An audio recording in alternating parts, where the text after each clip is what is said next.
اپنی اولاد کو قرآن پڑھانا سکھاؤ، اپنا ذہین ترین بچہ راہ خدا میں ڈالیں اور اس کی تربیت کریں، اس کو کہیں بیٹا میں تمہیں روزی روٹی کے لیے نہیں پڑھا رہا، تمہیں اللہ کے دین کے لیے پڑھا رہا۔ امام شافعی کی ماں نے جب امام شافعی کو روانہ کیا نا تو وہ گئے جا کے امام مالک کے پاس پڑھتے رہے۔ جس دن امام شافعی فارغ ہوئے لوگوں نے امام شافعی کو اتنے انعام دیے، کئی اونٹ انعامات سے بھر گئے۔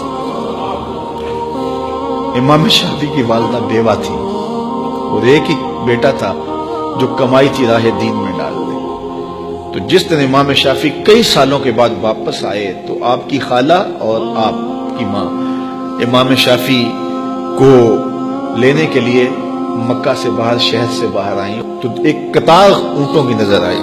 تو امام شافعی کی ماں نے دیکھا کہ یہ اونٹوں کی قطار کیسی ہے، تو کسی نے کہا کہ تیرا بیٹا آ رہا ہے اور اس کو اتنا مال و انعام دیا گیا ہے کہ وہ مالا مال ہو گیا ہے۔ امام شافعی کہتے ہیں جب میں آیا تو میری ماں ایک ریت کے ٹیلے پہ بیٹھی تھی، میں نے چھلانگ لگائی،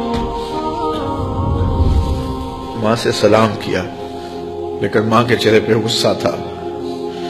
میں نے کہا امی میں حضور کی حدیثیں پڑھ کے آیا ہوں، کئی سالوں کے بعد آیا ہوں، تو آپ ناراض لگتی ہیں۔ تو کہا کہ میں نے تجھے رسول کی حدیثیں جمع کرنے کے لیے بھیجا تھا، مال جمع کرنے کے لیے تجھے بھیجا تھا۔ تو حضرت امام شافعی فرماتا ہے میں نے ماں کو کہا کہ امی کیا کروں؟ تو ماں نے کہا کہ بیٹے جو بھوکے ہیں انہیں غلہ دے دو اور جو ننگے ہیں انہیں لباس دے دو۔ تو امام شافعی نے صرف چند درہم جیب میں رکھے، باقی وہاں کھڑے کھڑے سب راہ خدا میں خیرات کر دیا۔ ایک بیوہ کا یتیم بچہ آج آ رہا ہے اور اتنا مال، ماں کو تو نہال ہو جانا چاہیے کہ میرا بچہ دین بھی پڑھایا اور اتنا مال و دولت بھی لے آیا، لیکن کہا شافعی تجھے میں نے دین پڑھنے کے لیے بھیجا تھا، دنیا کے لیے نہیں بھیجا تھا۔ تو جب مائیں ایسی ہوں تو پھر بیٹے امام شافعی ہی بنتے ہیں۔